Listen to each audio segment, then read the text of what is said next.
चुनाव आयोग ने लोकसभा चुनाव 2024 की अधिसूचना जारी कर दी है।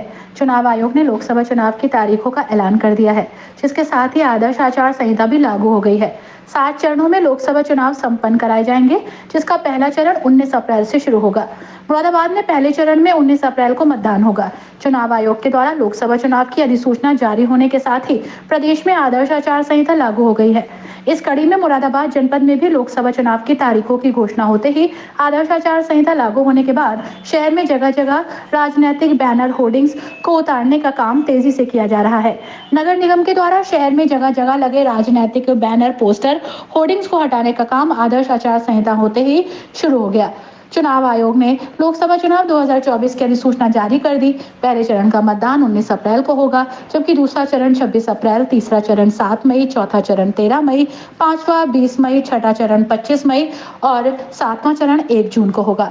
4 जून को मतगणना होगी। निर्वाचन आयोग के द्वारा चुनाव की तिथियों की घोषणा किए जाने के साथ ही आदर्श आचार संहिता भी प्रभाव में आ गई है। इसके तहत मुरादाबाद शहर में जगह जगह लगे राजनीतिक होर्डिंग्स को हटाने का काम नगर निगम के द्वारा शुरू कर दिया गया। आदर्श आचार संहिता लागू होने के बाद मुरादाबाद के जिलाधिकारी मानवेंद्र सिंह ने पत्रकारों से बात की और कहा कि चुनाव आयोग के दिशा निर्देश पर सारी व्यवस्थाएं पूरी कर ली गई हैं। नामांकन के साथ साथ मतगणना और मतदान की सभी व्यवस्थाएं हो चुकी हैं। बेहतर तरीके से चुनाव को संपन्न कराने के लिए काम किया जाएगा। साथ ही उन्होंने ये भी कहा कि चुनाव आचार संहिता उल्लंघन करने वालों पर कार्रवाई की जाएगी। देखिए, आज जैसा कि आप सभी लोग अवगत हैं कि लोकसभा निर्वाचन 2024 की घोषणा आज कर दी गई है। आज भारत निर्वाचन आयोग के द्वारा 3 बजे के बाद ये घोषणा कर दी गई है। इस घोषणा के साथ ही सभी पॉलिटिकल पार्टी पर आचार संहिता लागू हो गई है और सब लोग आचार संहिता का पालन करेंगे। जो हमारे जनपद का जहाँ तक प्रश्न है, हमारे जनपद में 2 पार्लियामेंट्री कॉन्स्टिट्यूंसी आती हैं। एक तो मुरादाबाद कॉन्स्टिट्यूंसी है, जिसमें 4 विधानसभाएं हमारी जनपद की हैं और 1 विधानसभा जो है वो जनपद बिजनौर की है। और दूसरी पीसी जो है वो संभल है, जहाँ पर हमारी 2 विधानसभाएं बेलारी और कुंदरकी लगती हैं। तो जो पहला जो मुरादाबाद पार्लियामेंट्री कॉन्स्टिट्यूंसी का जो मतदान जो निर्वाचन होना है वो पहले चरण में होना है और संभल का निर्वाचन जिसमें कि हमारी 2 एमएलए कॉन्स्टिट्यूंसी हैं, उसका निर्वाचन तीसरे उसमें होगा। जो प्रथम चक्र में जो कार्यक्रम आयोग द्वारा जो निर्धारित किया गया है वो इस प्रकार है कि निर्वाचन की अधिसूचना दिनांक 20/3/2024 को जारी की जाएगी। नाम निर्देशन की अंतिम तिथि जो है वो 27/3 है। नाम निर्देशनों की स्क्रूटिनी का दिनांक जो है वो 28/3 है। नाम वापसी हेतु अंतिम दिनांक 30/3 है। 30/3 को 3 बजे तक जो लोग 3 बजे वाइंड अप हो जाता है उस दिन, 30/3 तक जो वापस लेना चाहते हैं वापस ले सकते हैं।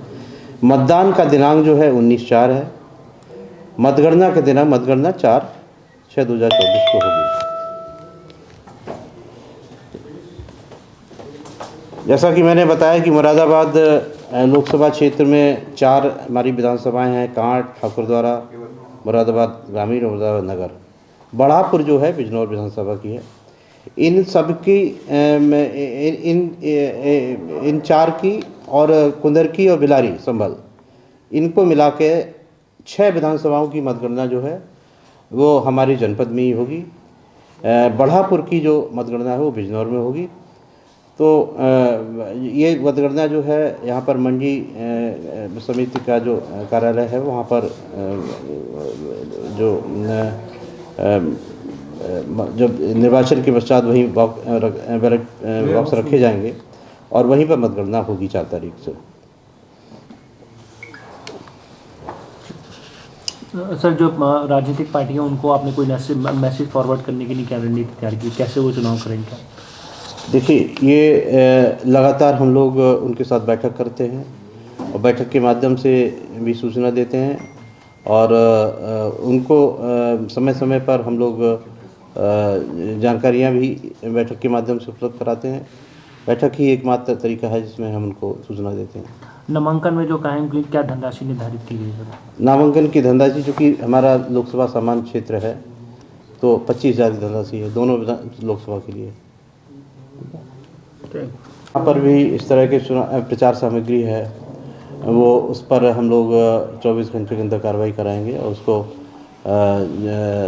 रिमूव कराएंगे, और उसमें जो भी खर्च आएगा वो उस व्यक्ति को देना होगा। तो वो कार्रवाई हमारी प्रारंभ होगी, पहले से निर्देश जारी कर दिए गए।